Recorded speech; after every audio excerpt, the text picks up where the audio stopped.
Hello everyone. So ఈరోజు active and passive వాయిస్లో second పార్ట్ని మనం డిస్కస్ చేయబోతున్నాం. సో ఫస్ట్ పార్ట్లో మనం ఏం చేసామంటే దాని యొక్క బేసిక్స్ అంటే రూల్స్ గురించి డిస్కస్ చేసాం. సో రూల్స్ మనకు తెలుసు ఏంటి, 5 రూల్స్ అని డిస్కస్ చేసాం.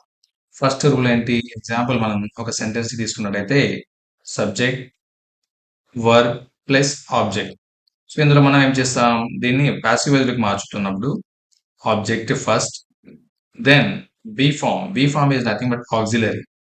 ఆ తర్వాత వర్బ్ యొక్క థర్డ్ ఫామ్ ని, రైట్, ఆబ్జెక్టివ్ ఫస్ట్, మళ్ళీ నెక్స్ట్ బీ ఫామ్ అంటే యామ్, ఈజ్, ఆర్ కానీ వాజ్, వర్ కానీ, రైట్, ఇలాంటి బీ కానీ బీయింగ్, బీయింగ్ ఇలాంటివి మనం బీ ఫామ్స్ ని తీసుకుంటాం. ఆ తర్వాత వర్బ్ యొక్క థర్డ్ ఫామ్ ని తీసుకుంటాం. నెక్స్ట్ బై అనే ప్రిపోజిషన్ ని యాడ్ చేస్తాం. ఇది ఫోర్త్ వన్. బై అనే ప్రిపోజిషన్ ని కంపల్సరీ అంటే చేత అనే మీనింగ్ వస్తుంది. ఆ తర్వాత ఏం చేస్తామంటే సబ్జెక్ట్ ని ఆబ్జెక్ట్ గా మారుస్తాం ఇక్కడ. అంటే సబ్జెక్ట్ అనేది ఇక్కడ వస్తుంది, రైట్. ఈ విధంగా మనం 5 రూల్స్ ని ఫాలో అవ్వడం జరుగుతుంది. సో అందులో మనం టెన్సెస్ స్ట్రక్చర్ ని బట్టి చేంజ్ చేసాము. సో ఇక్కడ మనకి ఒక సెంటెన్స్ లో ఒకవేళ 2 ఆబ్జెక్ట్స్ ఉన్నట్టయితే దాన్ని మనం ప్యాసివ్ వాయిస్ లో ఏ విధంగా మారుస్తాం అనేది మనం ఇందులో డిస్కస్ చేద్దాం. సో ఇక్కడ మనకి చూడండి, ట్రాన్సిటివ్ వర్బ్ విత్ 2 ఆబ్జెక్ట్స్. ఇక్కడ మనకి ఏమి ఇచ్చాడు, ట్రాన్సిటివ్ వర్బ్ విత్ 2 ఆబ్జెక్ట్స్ అని ఇచ్చాడు. సో మన సెంటెన్స్ ని చూసినట్టయితే the manager granted me the permission అన్నాడు. ద మేనేజర్ ఏంటి ఇక్కడ, సబ్జెక్ట్, గ్రాంటెడ్ అనేది వర్బ్, మీ ఏమవుతుంది, ఇది ఒక ఇండైరెక్ట్ ఆబ్జెక్ట్ అవుతుంది, రైట్. ద పర్మిషన్ అనేది ఏమవుతుంది అంటే డైరెక్ట్ ఆబ్జెక్ట్ అవుతుంది. దీన్ని ఒకవేళ మనం పాసివ్ వాయిస్ లోకి మార్చినట్టయితే ఫస్ట్ ఏం చేయాలి అంటే ఫస్ట్ మనం ఇండైరెక్ట్ ఆబ్జెక్ట్ తీసుకుందాం ఎగ్జాంపుల్. సో అది తీసుకున్నప్పుడు ఏమవుతుంది, ఇండైరెక్ట్ ఆబ్జెక్ట్ ఏంటి, మీ అనేది సబ్జెక్ట్ గా మారినప్పుడు ఐగా మారుతుంది. ఐ తర్వాత ఏంటి, ఆక్సిలరీ ఆర్ బీ ఫామ్ అంటాం. ఐ వాజ్, ఎందుకంటే గ్రాంటెడ్ అంటే ఇది సింపుల్ పాస్ట్ కాబట్టి మనకి వాజ్ అనే హెల్పింగ్ వర్బ్ వస్తుంది. ఎందుకంటే సింగులర్ కి మనం వాజ్ మాత్రమే వాడుతాం. ఐ వాజ్ గ్రాంటెడ్ కి V3 ఫామ్ మళ్ళీ గ్రాంటెడ్ మాత్రమే వస్తుంది. I was granted. ఆ తర్వాత బై అనే ప్రిపోజిషన్ వస్తుంది, right. By, I was granted, sorry ఇక్కడ ఐ వాజ్ గ్రాంటెడ్ తర్వాత ఏమొస్తుంది, ద వస్తుంది, sorry. I was granted the, direct object ని తీసుకుంటాం. I was granted the permission, I was granted the permission by అనే ప్రిపోజిషన్ ని ఇక్కడ యాడ్ చేయాలి. By the manager, by the manager. So ఈ విధంగా మనం ఒక సెంటెన్స్ ని యాక్టివ్ వాయిస్ నుంచి ప్యాసివ్ వాయిస్ లోకి మార్చాం. అంటే ఏంటి, ఇండైరెక్ట్ ఆబ్జెక్ట్ ని తీసుకోవడం ద్వారా. ఇప్పుడు మళ్ళీ ఇక్కడ ద పర్మిషన్ అనే డైరెక్ట్ ఆబ్జెక్ట్ ని తీసుకుందాం, right. The permission, the permission, the permission మళ్ళీ తర్వాత ఏమొస్తుంది, auxiliary or be form, was granted, the permission was granted, మళ్ళీ ఏంటి, by the manager, right. The permission was granted by the manager. ఈ విధంగా మనం రెండు విధాలుగా అంటే 2 ఆబ్జెక్టులు ఉన్నట్టయితే 2 విధాలుగా మారుస్తాము. మనకి నార్మల్గా ఎగ్జాంపుల్ ఏం చేస్తాడంటే ఏదో ఒక విధానాన్ని ఇస్తాడు, మనం ఏం చేస్తాం, మనం ఆలోచించిన విధానంలో ఇది లేదు అని చెప్పేసి దాన్ని మనం ఆప్షన్ ని రాంగ్ ఇస్తాం, అది రాంగ్ అవుతుంది. సో అందువల్ల మనకి ఆబ్జెక్ట్స్ 2 ఉన్నప్పుడు 2 విధాలుగా మార్చొచ్చు, అది గుర్తుపెట్టుకోండి. So let us try the second sentence also. The principal subject issued verb me, ఇదేంటి, indirect object. The conduct certificate, ఇదేంటి, డైరెక్ట్ ఆబ్జెక్ట్. మళ్ళీ మనం ఇండైరెక్ట్ ఆబ్జెక్ట్ ని తీసుకొని రాద్దాం. మీ అనేది ఏమవుతుంది, సబ్జెక్ట్ గా మార్చినప్పుడు ఐ అవుతుంది. ఆ తర్వాత ఇది ఇష్యూడ్ అంటే సింపుల్ పాస్ట్ లో ఉంది కాబట్టి వాజ్ అనే ఆక్సిలరీ వస్తుంది, ఏమొస్తుంది, వాజ్. ఆ తర్వాత ఇష్యూడ్ అనేది ఏంటి, V3 ఫామ్, మళ్ళీ ఐ వాజ్ ఇష్యూడ్. ఏం రావాలి ఇక్కడ, డైరెక్ట్ ఆబ్జెక్ట్ తీసుకోవాలి. వర్బ్ తర్వాత direct object, I was issued the conduct certificate అనాలి, ఏమనాలి, I was issued the conduct certificate, right.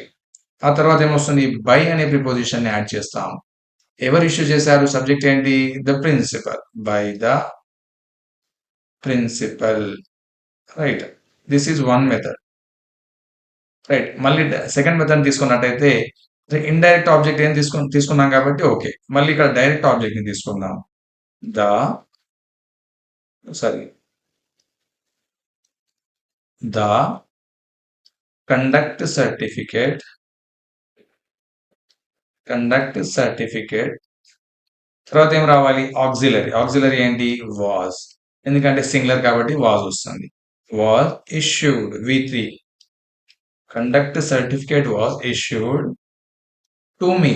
So మీకి ఏం రావాలి? ముందు మీ రావాలి. టు అనే ప్రిపోజిషన్ యాడ్ చేయాలి. టు మీ ఎవరు? బై చేత. ఎవరి చేత? By the principal. Right. So ఈ విధంగా మనం టూ వర్బ్స్ అన్నట్టయితే యాక్టివ్ వాయిస్ నుంచి పాసివ్ వాయిస్ కి మారుస్తున్నప్పుడు రెండు విధాలుగా వాడతాము. అంటే రెండు విధాలుగా మనము మార్చవచ్చు. అది గుర్తుపెట్టుకోండి. So let's come to the next rule. So preposition ఉన్నప్పుడు ఇలా రాయాలి. Certain verbs are always followed by preposition. అంటే వర్బ్ కి మనం ప్రిపోజిషన్ అనేది ఫాలో అవుతుంది. సో ఈ preposition after the verb must be retain in passive voice. అంటే పాసివ్ వాయిస్ లో కూడా మళ్ళీ ఆ ఫాలోయింగ్ ప్రిపోజిషన్ ని రాయాలి. ఎగ్జాంపుల్ దే ఏంటి ఇక్కడ? సబ్జెక్ట్. లాఫర్డ్ ఎట్ ఇది వర్బ్ అయితే at is the following preposition ఇక్కడ. Right. The poor beggar object. So laughed కి ఏమొచ్చింది? ఎట్ అనే ప్రిపోజిషన్ వచ్చింది. దీన్ని మనం మళ్ళీ పాసివ్ వాయిస్ లో మారుస్తున్నప్పుడు ఇక్కడ ఆబ్జెక్ట్ అనేది మళ్ళీ ఏం చేయాలి? ఫస్ట్ రాయాలి. ఏం రాయాలి? First. The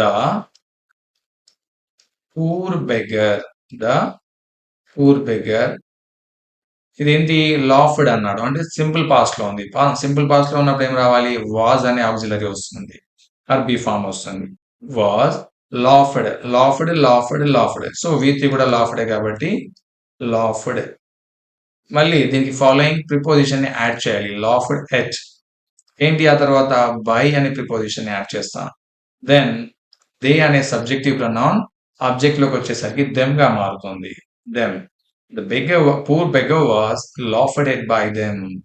So let us see the next sentence also. They looked after the girl. They అంటే సబ్జెక్ట్ అయినప్పుడు looked ఏంటి ఇక్కడ? verb. సో ఫాలోయింగ్ ప్రిపోజిషన్ ఉంది మళ్ళీ ఆఫ్టర్ అనేది.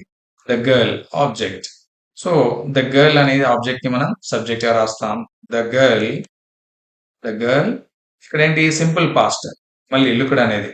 The girl was looked after by them. Right. ఈ విధంగా మనం యాక్టివ్ నుంచి పాసివ్ వాయిస్ లోకి మారుస్తాము. So let us see the next sentence also. We called in the mechanic.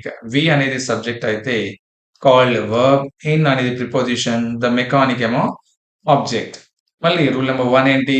Object అనేది సబ్జెక్ట్ గా మారుతుంది. The mechanic. సో మళ్ళీ ఇది సింపుల్ పాస్ట్ లో ఉంది కాబట్టి ఏం రాయాలి? వాజ్ రాయాలి. ద మెకానిక్ వాజ్ కాల్డ్ కి మళ్ళీ V3 కూడా కాల్డే కాబట్టి V3.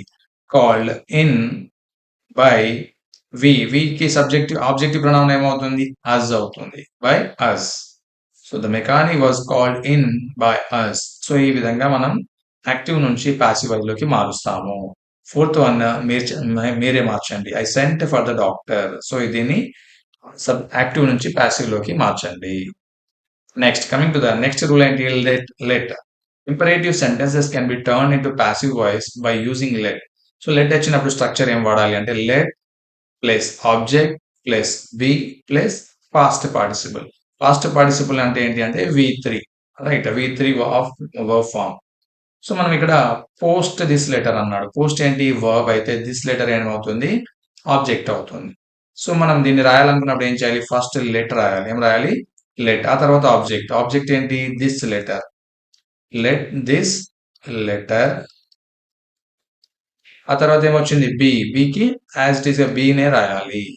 మళ్ళీ పాస్ట్ పార్టిసిపుల్ పోస్టెడ్ V3 కూడా పోస్టెడ్ వస్తుంది కాబట్టి ఈ విధంగా రాస్తాం. Let this letter be posted. Right. Next sentence. Complete the work. Object. So let తో స్టార్ట్ చేద్దాం. లెట్ ద వర్క్ మళ్ళీ ఏముంది? Be verb form. V3 form ఏమొస్తుంది? కంప్లీటెడ్ వస్తుంది. కంప్లీటెడ్. So V3. అదేవిధంగా give up smoking. Give up అంటే ఇది verb అయితే అప్ అనేది ప్రిపోజిషన్, అండ్ ఇది object. Let smoking object. Let తర్వాత ఏమొస్తుంది? ఆబ్జెక్ట్ వస్తుంది. Let smoking be. Right. Give up కి ఏమొస్తుంది? గివెన్ వస్తుంది. Give, given and given up.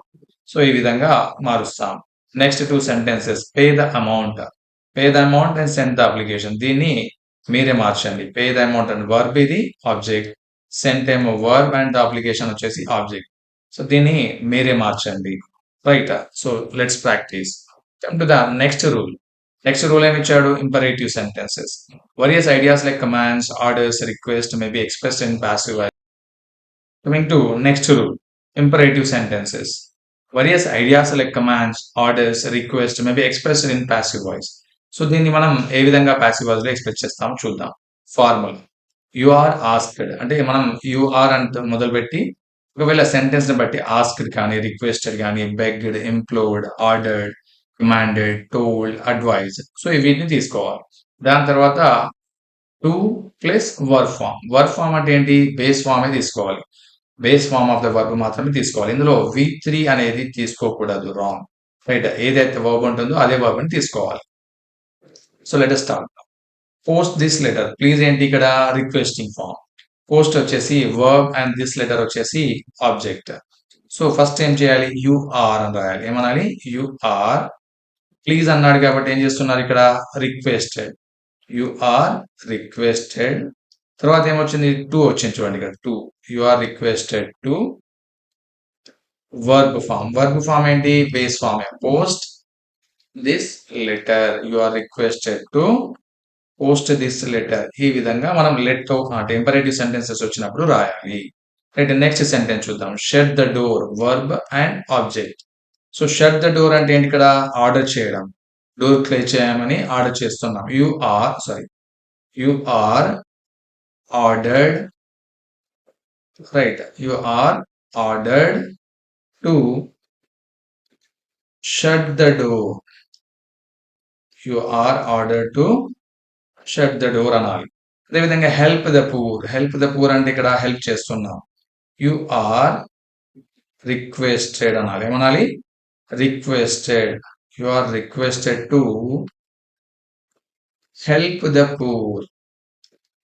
Right. అదేవిధంగా డోంట్ కమ్ లేట్. సెంటెన్స్ అనేది నెగటివ్ ఇచ్చారు. సో నెగటివ్ వచ్చినప్పుడు ఏమొస్తుంది చూద్దామా. యు ఆర్ ఆర్డర్డ్ అనొచ్చు లేదా ఆస్క్డ్ అని కూడా అనొచ్చు. Right. You are asked. Not రావాలి. డోంట్ అన్న కదా not. Not to come late. Not to come late. So ఈ విధంగా. So be careful of your health అని ఇచ్చాడు. దీన్ని మీరు రాయండి. మీరు ప్రాక్టీస్ చేయండి. దీన్ని అడ్వైజ్ తీసుకోండి. ఓకే. ఇది అడ్వైజ్ కాబట్టి సో యు ఆర్ అడ్వైజ్డ్ అని చెప్పేసి రాయొచ్చు మనం. సో ఈ విధంగా మనం 4 రూల్స్ ని డిస్కస్ చేయడం జరిగింది. సో ఇందులో imperative sentence and previously let తో సెంటెన్స్ రాసినప్పుడు ఎలా రాయాలి. అదేవిధంగా ప్రిపోజిషన్ వచ్చినప్పుడు అంటే verb followed by preposition then how it should be return. అదేవిధంగా 2 ఆబ్జెక్ట్స్ ఉన్నప్పుడు ఏ విధంగా రాయాలి. సో ఈ రూల్స్ ని మనం ఈ వీడియోలో డిస్కస్ చేసాము. దీన్ని ఎక్కువగా ప్రాక్టీస్ చేయండి. ఎందుకంటే మనకి ఎగ్జామ్ లో కన్ఫ్యూజ్ చేయడానికి డిఫరెంట్ రూల్స్ తో కూడిన యాక్టివ్ అండ్ పాసివ్ వాయిస్ ని మాత్రమే ఇస్తాడు. రైట్. అలాంటప్పుడు మనకు అంటే మనం అనుకున్న ఆన్సర్ అని కాకుండా ఆన్సర్ వేరే విధంగా ఉండొచ్చు. ఎప్పుడైతే మనకి రూల్స్ అనేవి తెలుస్తాయో దాన్ని మనం ఈజీగా రాయగలుగుతాం. So voice active and passive voice యొక్క ఫస్ట్ వీడియో ఏదైతే అప్లోడ్ చేశానో అందులో టెన్సెస్ అంటే ఏ టెన్స్ లో ఉన్నప్పుడు ఏ టెన్స్ లోకి మార్చాలనేది మనం రూల్స్ డిస్కస్ చేసాము. ఆ వీడియోని కూడా చూడండి. రైట్. సో మీకు ఈజీగా ప్రాక్టీస్ చేయగలుగుతారు. దాంతో పాటు ఈ సబ్జెక్ట్ టాపిక్ పైన కూడా గ్రిప్ వస్తుంది. రైట్. Thank you all.